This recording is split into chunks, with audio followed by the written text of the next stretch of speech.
Salut les amis, j'espère que vous êtes en forme. Aujourd'hui on va poursuivre avec le canal du Midi sur une deuxième partie. Donc aujourd'hui on va aller à Carcassonne. Donc sur ce, le petit vélo de gravel à disposition. Donc autrement dit c'est un tour de gravel VTT qui consiste à allonger la campagne pour retrouver le canal du Midi. Donc pour rejoindre le canal du Midi directement, on aura des villes sur les plus appropriées pour l'arrondissement de Montréal, comme on dit. Enfin, plutôt si on habite du côté de Montréal, par exemple Ville-à-Savary, Fangeau, etc. Donc sinon, nous personnellement, nous longeons la vallée à proximité de Lasport. Si vous habitez devant le canal, quitte à rejoindre directement le canal du Midi via l'écluse la plus proche. Ah oui, et il y a une descente également là où on roule. Parce que bon, sachant que si vous habitez dans le sud et que vous longez en direction vers les Pyrénées, par au-dessus forcément. Donc nous ici on descend droit vers Villepinte. Alors ça fait l'objet de dire la descente pour ne pas revenir. Ici, alors peut-être que certains d'entre vous commencent déjà à reconnaître. Donc le voici le canal du Midi qu'on va longer jusqu'à Carcassonne. D'ailleurs il y a une péniche qui passe exactement là où on est.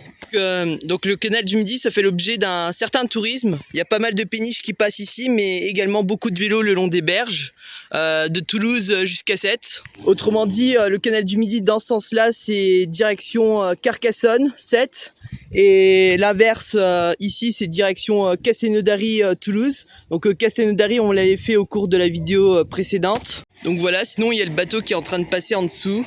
Enfin la péniche qui passe en dessous. Donc apparemment direction Toulouse celle-là. Donc nous sommes exactement au canal du Midi de Villepinte. Donc petit vlog sur ce, à quoi ça ressemble. Donc maintenant trêve de bavardage et allons cycliser ce canal jusque Carcassonne les gars, c'est parti. Donc autrement dit là nous sommes en train de sortir de Villepinte pour prendre la direction de Carcassonne. Alors comme vous pouvez le voir il y a pas mal de vélos, ça fait l'objet d'un flux de tourisme. Que ce soit en péniche ou alors directement à vélo.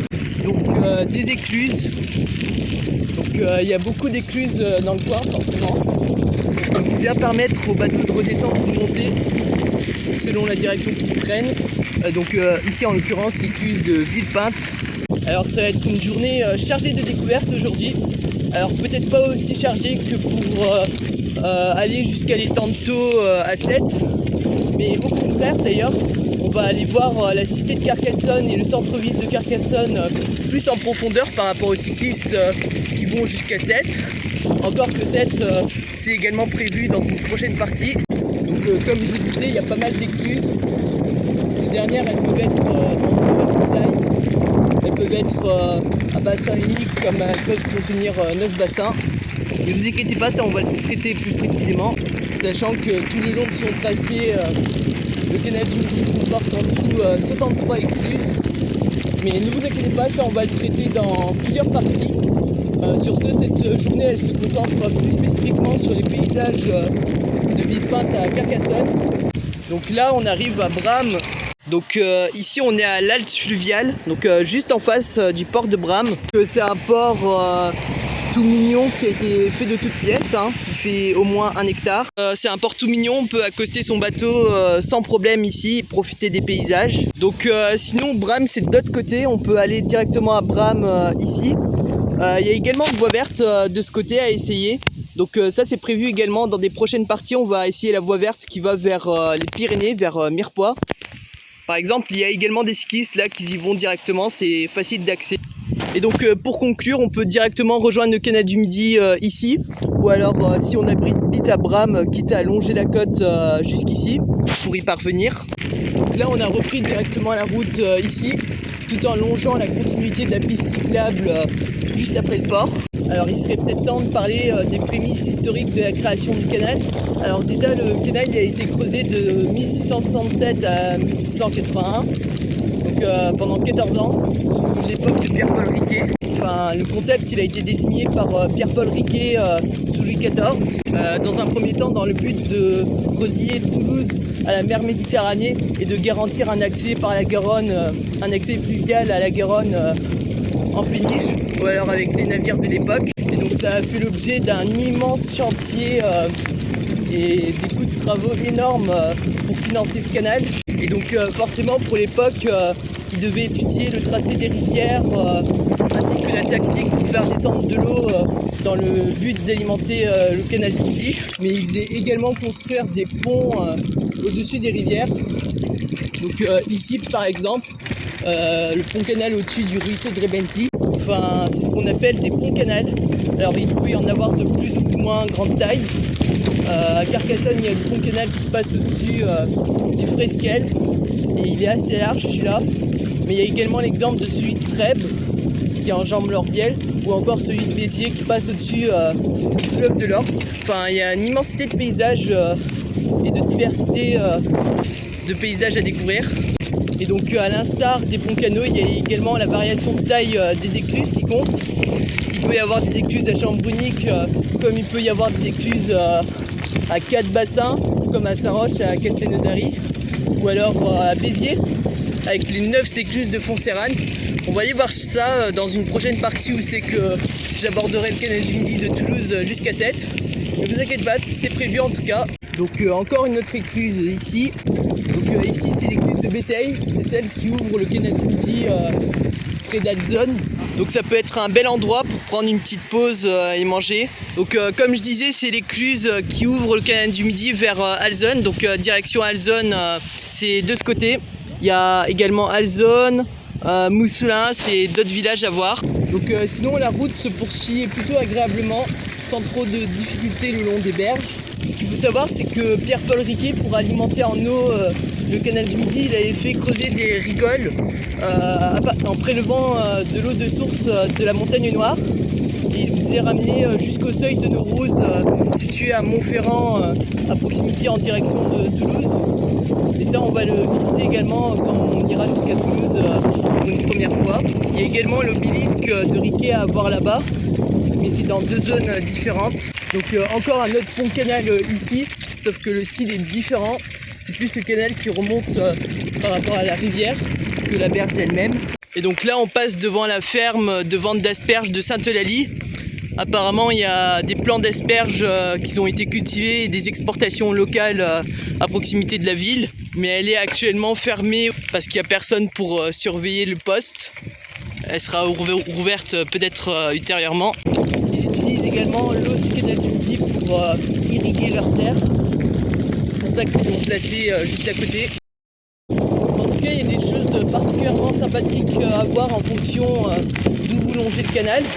Donc nous, en l'occurrence, on passe pas très loin du village de Sainte-Eulalie en direction de Vilsecland. À Vilsecland également, il y a une portion du sud de la ville qui est traversée par le canal.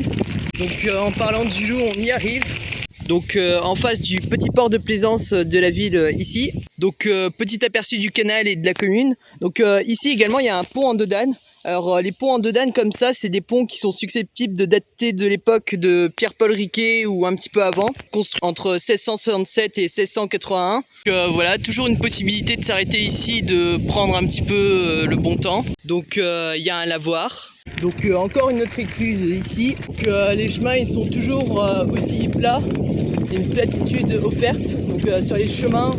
Donc autrement dit, aujourd'hui on fait 36 km sur le chemin du halage du canal du Midi, qui permettait auparavant aux chevaux de tirer les péniches en fonction de la direction. Donc ici c'est la magnifique écluse de Vilsecland, qui est pourtant située un peu plus loin que la commune elle-même. Donc cette dernière étant généralement conçue pour passer à un certain dénivelé, pour faire passer un certain dénivelé le long du canal. La structure et les murs de pierre datant de l'époque de Pierre-Paul Riquet, qui a plus de 300 ans. Donc en face de la maison de l'écluse ici, il y a également une possibilité de se restaurer et de commander des glaces en face, sur place. Donc la possibilité de se restaurer et de boire un petit peu d'eau ici. Donc c'est juste en face de l'écluse, près de Vilsecland, à la sortie de Vilsecland. Donc là on se rapproche de Goëcésas. Donc le lieu-dit résidentiel étant traversé par le canal sur sa rive droite ici. Donc voilà, là il y a également une petite vue sur les paysages cathares, comme on dit. de ce côté, on peut voir Alzon avec la montagne noire au fond, et de l'autre Pézins avec sa ceinture urbaine. Donc autrement dit, nous approchons Carcassonne, les gars. Allez, c'est parti. Donc pour en finir avec Pézins, on va aller voir vite fait le pont en Dodane. Alors comme je disais à Villesecland, les ponts comme ça en Dodane, c'est des ponts qui datent de l'époque de Pierre-Paul Riquet, autrement dit 1681 ou alors un petit peu avant. Donc c'est un pont qui date de Pierre-Paul Riquet, qui a plus de 300 ans. D'ailleurs, si on tend bien l'œil, on peut remarquer un détail ici. Donc c'est marqué 1681, donc d'où la date de construction du pont. Donc il y a beaucoup de ponts comme ça, mais ils n'ont pas tous cette forme, et un pont en Dodane comme ça, c'est bien un pont qui date de l'époque de Pierre-Paul Riquet, qui a été construit pour le canal, à l'époque pour passer d'une berge à l'autre, parce qu'à l'époque il tirait les chevaux sur une double berge, mais qui est aujourd'hui engloutie avec les ronces et le passage des plantes et autres. Donc pour conclure, on a un accès directement sur la droite à la commune de Pézins. Donc c'est une petite commune assez grande, qui n'est pas traversée par le canal du Midi, mais il y a un accès vers le haut. Et donc forcément ces ceintures urbaines de l'aire d'attraction de Carcassonne, de proximité, donc c'est signe qu'on est rapproché de Carcassonne, c'est la dernière ligne droite. Donc sur ce, il y a le vélo qui m'attend juste ici, donc on va embarquer maintenant. Donc, on longe toujours le canal du Midi sur sa gauche, c'est vraiment hyper tranquille, on entend un petit peu le bruit des oiseaux par-ci par-là et des cigales. Donc ça sonne comme l'été quoi. Et également une diversité de platanes sur cette partie du canal là. Faut faire attention, les platanes, il faut bien les regarder, parce que on n'a pas toujours l'occasion d'en voir, parce que depuis 2006, 36 000 d'entre eux ont dû être abattus parce qu'ils avaient le chancre coloré, et c'était une maladie microscopique très contagieuse sur les espèces à l'époque. Et donc le long des berges, 36 000 platanes ont été abattus. Et au niveau des replantations, ils sont à peu près à 12 000 espèces d'arbres replantés. Alors pas forcément des platanes, ça peut être des tilleuls, comme ça peut être des pins, ou alors même des platanes plus résistants. Certains endroits même de ces berges qui n'ont même pas encore été replantés, c'est qu'il n'y a plus du tout d'espèces d'arbres figurant le long des berges. C'est assez triste, mais il faut s'y faire. De même qu'il commence à y avoir pas mal de travaux le long des berges du canal du Midi à cause de la sensibilisation contre le chancre coloré. Donc il faut faire attention, certaines de ces berges sont en vigilance pour la maintenance de ces platanes. Et donc des fois il n'y a même pas d'autre solution que de contourner une partie du canal du Midi pour le rejoindre ailleurs. Donc ce genre de travaux s'opèrent souvent vers l'hiver. Mais il peut y avoir aussi en été, hein. Donc faites attention en tout cas.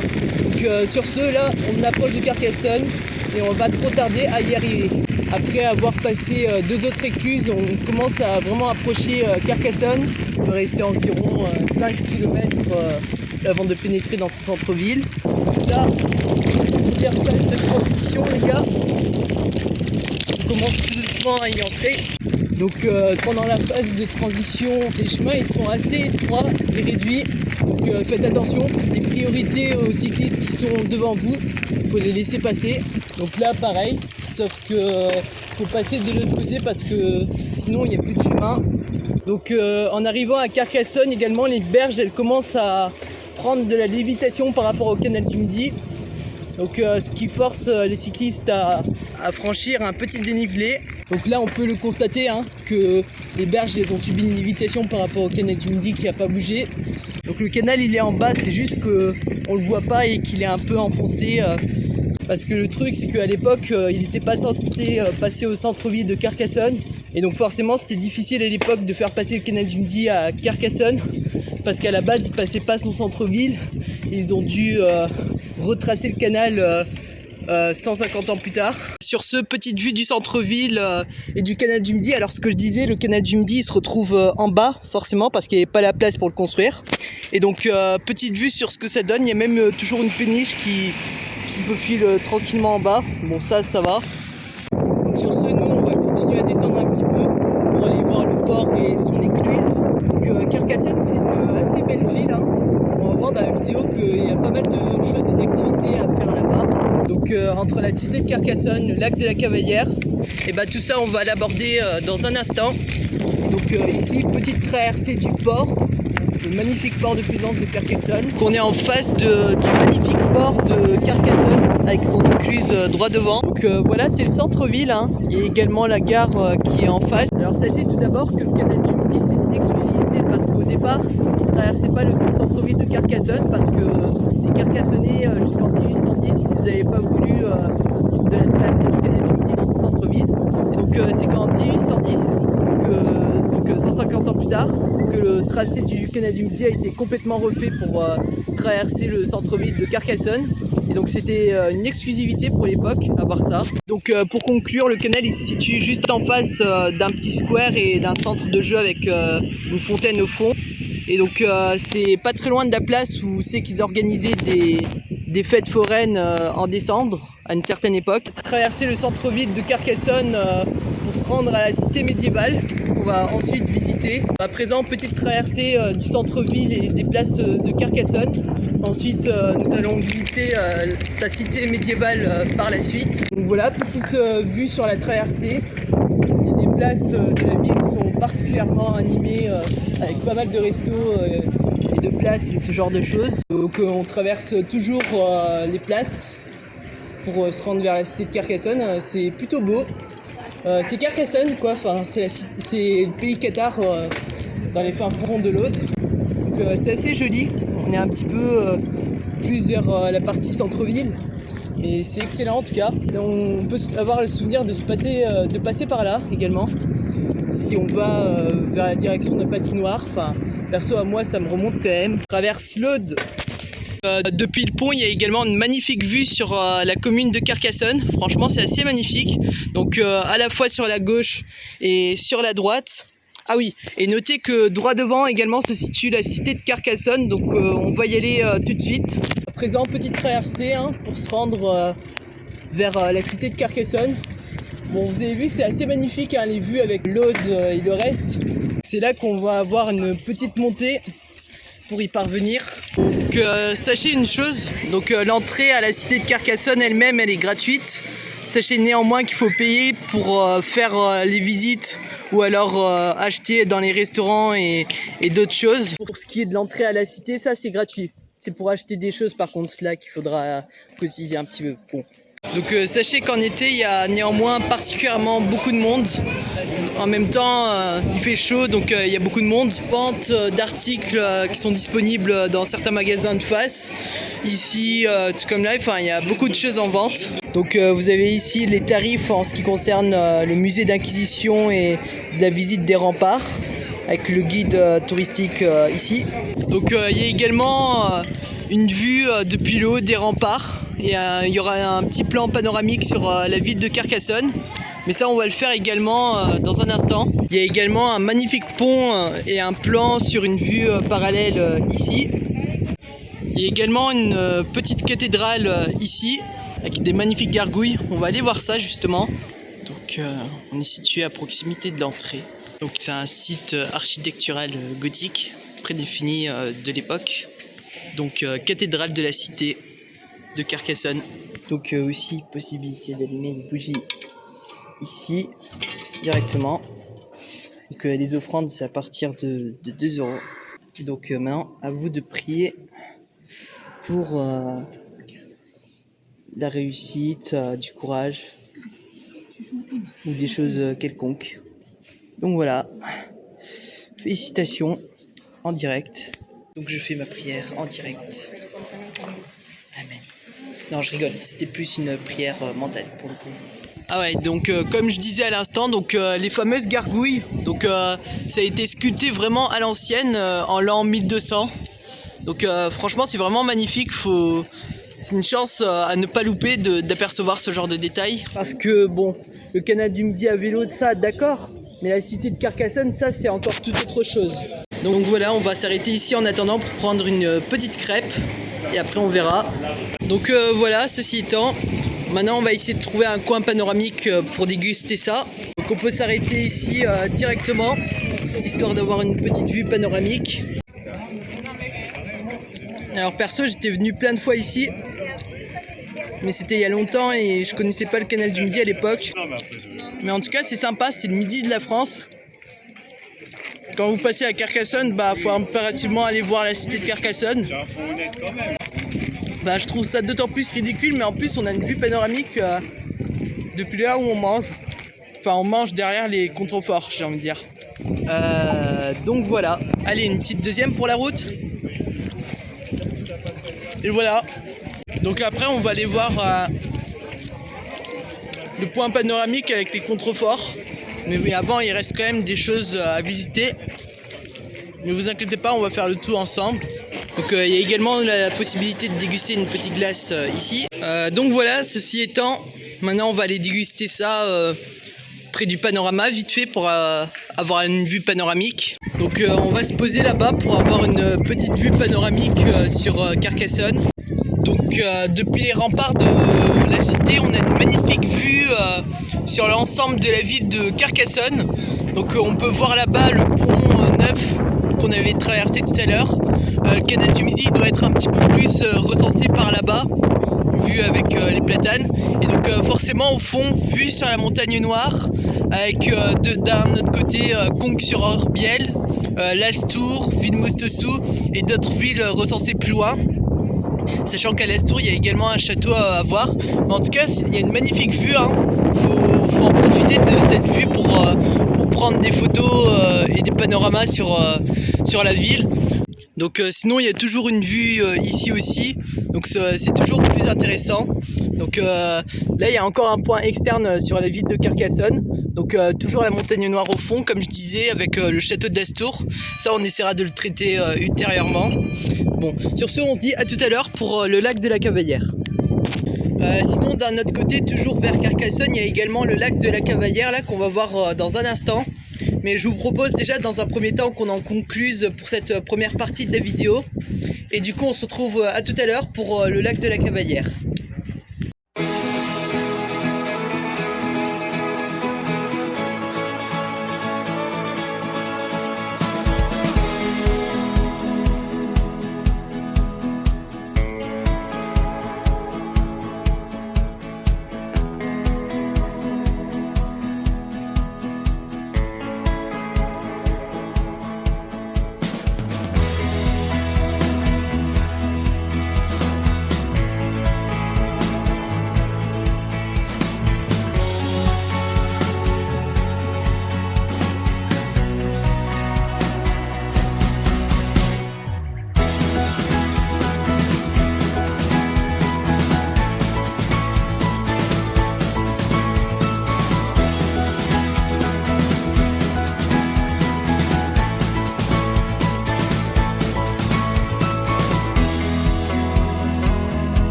Bonne visite de la cité de Carcassonne juste derrière.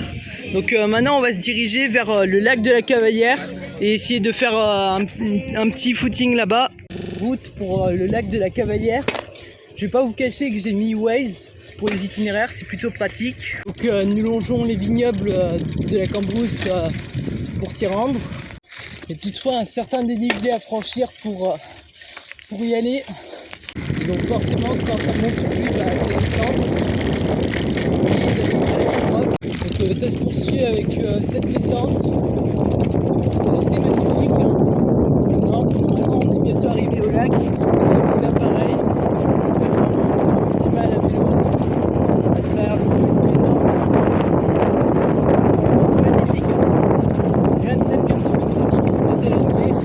Donc ceci étant petite vue d'ensemble, c'est essentiellement des pins qui bordent le secteur. Donc il y en a à peu près partout. Et voilà. Là ça se met à descendre. Voilà. Oh, ça finit bien. Franchement ça finit bien.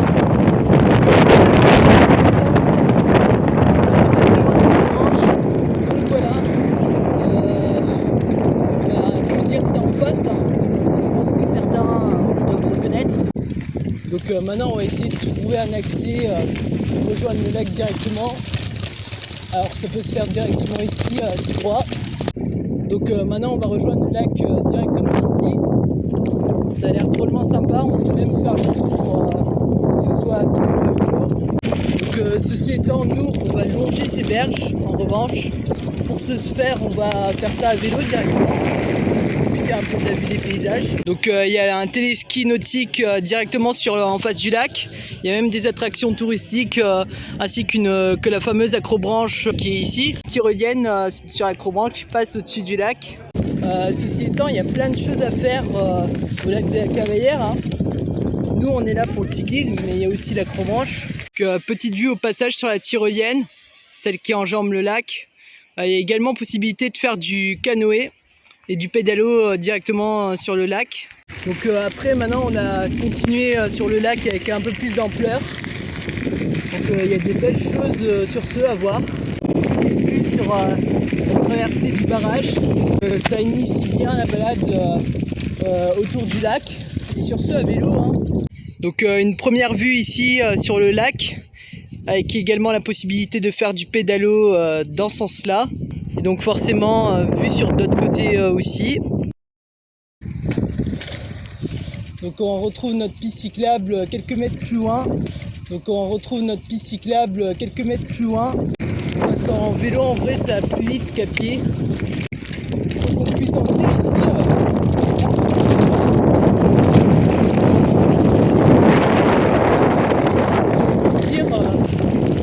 C'est fait comme pour les piétons, comme c'est fait pour les vélos quoi. Ouais, donc c'est fait pour les vélos comme c'est fait pour les piétons. Franchement, zéro problème. Donc encore une vue panoramique tout à l'heure. En fait, on était là-bas, on a déjà fait plus de la moitié du Tarn. Franchement, c'est une giga performance qu'on vient de faire. Attention.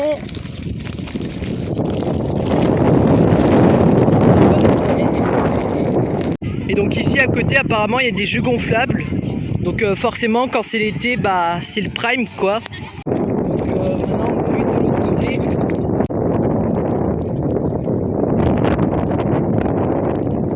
Donc là, on arrive bientôt à la fin du tour. On va également à la plage aussi où on était tout à l'heure, où on était parti. Donc vue également ici aussi. Enfin, c'était la plage de l'autre côté, là où on était parti. Avec un accès direct à la plage ici. Donc forcément après il faut remonter la pente jusqu'au retour au point de départ.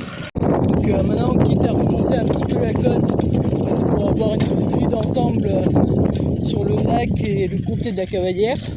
Donc effectivement on vient de faire le tour du lac vers là-bas.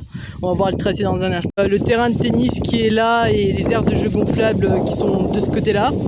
Sinon les montagnes du fond, on peut voir également les prémices des premiers contreforts pyrénéens. Donc ça c'est le massif des Corbières qui va s'étaler de Carcassonne jusque du côté de Narbonne.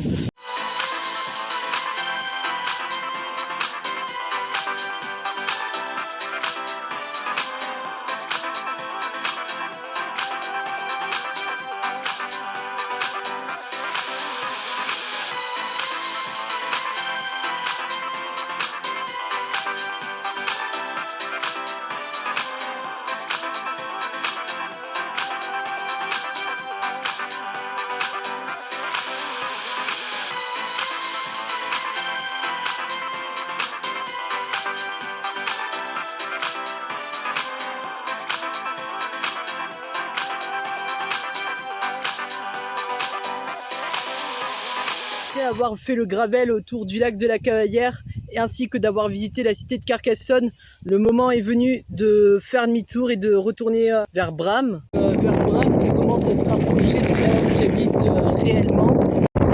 Petite descente vers le chemin de Brazac. Après par contre ça va se mettre à monter sèchement. Donc on retombe sur l'espèce de chemin qui traverse la forêt qu'on avait emprunté au cours de l'allée. Sur ce, sinon là où ça montait à l'allée, ça va se mettre réciproquement à descendre. Et donc là c'est là maintenant que ça va se mettre à descendre.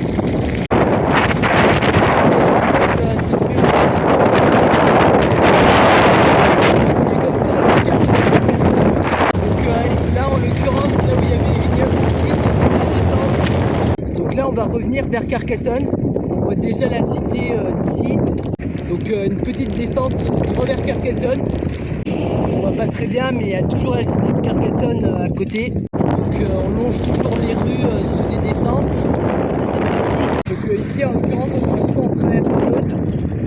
Donc petite vue sur ce que ça fait, c'est sympa mais il y a plus de circulation, mais en tout cas ça donne du relief également.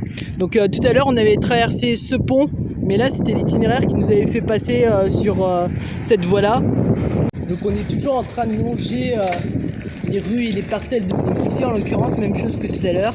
Donc pour le retour on va se remettre à longer le canal du Midi sur la rive droite, donc rive de gauche du coup dans le sens de Toulouse. Donc pour le retour on va se remettre à longer le canal du Midi sur la rive droite, donc rive de gauche du coup dans le sens de Toulouse. Donc sachant que la vraie piste cyclable elle est ici le long du square, donc forcément après avoir bien rigolé, le moment est venu de faire demi-tour. Donc là on longe toujours le canal du Midi de la même manière que ce qu'on avait fait tout à l'heure. Donc direction la sortie du centre-ville à travers le chemin cyclable du canal. En tout cas sur ce ça aura été une bonne journée chargée de découvertes et d'adrénaline. Donc autrement dit on aura vu trois choses au cours de la même vidéo. Donc sachant qu'on aura vu le canal du Midi, l'itinéraire jusqu'à Carcassonne. 2, on aura visité la cité de Carcassonne, donc les monuments qui vont avec. Et donc de 3, on aura fait le petit tour à vélo du lac de la Cavalière. Alors c'est plus pour les piétons, mais pour les vélos c'est accepté également. Il y a des ensembles de monuments historiques et touristiques liés à Carcassonne. Et du coup voilà, on aura vu les plus importants d'entre eux dans cette vidéo. Donc là on repasse nez à nez près de là où on était tout à l'heure, avec le canal du Midi de Sauzins.